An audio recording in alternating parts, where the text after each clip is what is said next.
ਇਹ ਜਨਾਬ ਮੀਆਂਵਾਲੀ ਦੇ ਵਿੱਚ ਹਿੰਦੂਆਂ ਦੀ ਕਦੀਮੀ ਮਾਰਕੀਟ, ਇਹ ਕਹਿ ਸਕਦੇ ਹੋ ਕਿ ਖੱਤਰੀਆਂ ਦਾ ਬਾਜ਼ਾਰ। ਇਹ ਅੱਜ ਵੀ ਖੁੱਲਿਆ ਹੈ, ਲੇਕਿਨ ਹੁਣ ਇੱਥੇ ਖੱਤਰੀ ਨਹੀਂ ਬਲਕਿ ਮੁਸਲਮਾਨ ਕਾਰੋਬਾਰ ਕਰਦੇ ਨੇ। ਔਰ ਇਹ ਦੇਖੋ ਤੁਸੀਂ, ਇੱਕ ਕੁੰਡਾ ਤੁਹਾਨੂੰ ਲੱਕੜੀ ਦਾ ਵਿਖਾ ਲੈਣੇ। ਇਹ ਲੱਕੜੀ ਦਾ ਬਣਿਆ ਹੋਇਆ ਕੁੰਡਾ 100 ਸਾਲ ਤੋਂ ਜ਼ਿਆਦਾ ਅਰਸਾ ਹੋ ਗਿਆ, ਅੱਜ ਵੀ ਮੌਜੂਦ ਹੈਗਾ ਹੈ। ਠੀਕ ਹੈ ਜੀ, ਇਹ ਦੇਖੋ ਤੁਸੀਂ, ਇਹ ਸਾਰਾ ਬਾਜ਼ਾਰ ਖੱਤਰੀਆਂ ਦਾ।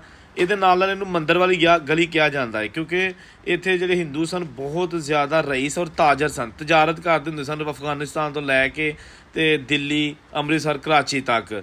ਉਹਨਾਂ ਦੇ ਬਣਾਏ ਹੋਏ ਪੁਰਾਣੇ ਘਰ, ਪੁਰਾਣੀਆਂ ਇਮਾਰਤਾਂ, ਦੁਕਾਨਾਂ ਔਰ ਮੰਦਿਰ ਅੱਜ ਵੀ ਉੱਥੇ ਮੌਜੂਦ ਹੈਗੇ ਨੇ।